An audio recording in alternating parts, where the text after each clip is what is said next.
শনিবার জিম্মিদের মুক্তি না দিলে গাজায় ফের আগ্রাসন শুরুর হুমকি দিয়েছে ইসরায়েল ও যুক্তরাষ্ট্র।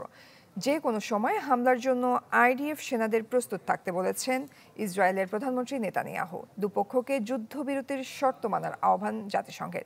এদিকে ফিলিস্তিনিদের সরিয়ে গাজা দখলের পরিকল্পনা নিয়ে জর্ডানের বাদশাহ আবদুল্লাহর সাথে বৈঠক করেছেন ট্রাম্প। নিশ্চিন্তে খান স্বাস্থ্যকর অল টাইম পান। All time healthy life. 15 মাসে প্রায় অর্ধ লক্ষ ফিলিস্তিনের মৃত্যুর পর গেল 19 জানুয়ারি কার্যকর হয় ইসরায়েল ও হামাসের যুদ্ধবিরতি। শর্ত অনুযায়ী কয়েক ধাপে সম্পন্ন হয় জিম্মি ও বন্দি বিনিময়। তবে উত্তরাঞ্চলে গোলাবর্ষণ, মানবিক সহায়তায় বাধাসহ বেশ কিছু কারণে অনির্দিষ্টকালের জন্য জিম্মি মুক্তি স্থগিতের ঘোষণা দিয়েছে ফিলিস্তিনের স্বাধীনতাকামী গোষ্ঠী হামাস। এতে গাজায় আবার আগ্রাসন শুরুর হুমকি যুক্তরাষ্ট্র ও ইসরায়েলের। শনিবার দুপুর 12টার মধ্যে সব ইসরায়েলি জিম্মিকে মুক্তি না দিলে যুদ্ধবিরতি বাতিল করা হবে বলে জানান মার্কিন প্রেসিডেন্ট ডোনাল্ড ট্রাম্প।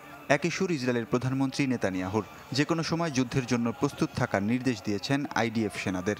বলেন এ দফায় হামাসকে পুরোপুরি ধ্বংস না করে থামবেন না তিনি।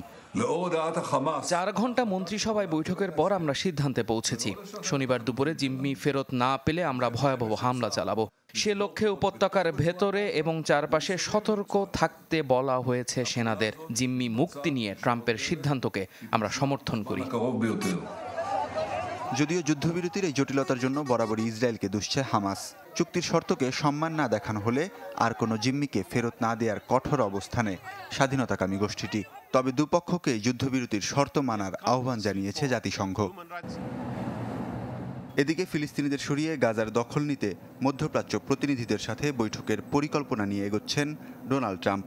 ক্ষমতা নিয়ে মধ্যপ্রাচ্যের প্রথম নেতা হিসেবে জর্ডানের বাদশাহ আবদুল্লাহর সাথে বৈঠক করেছেন তিনি।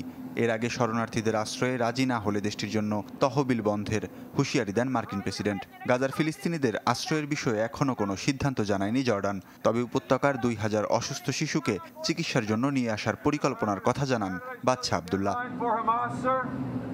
ওয়ালিউল্লাহ ফারুক, চ্যানেল 24।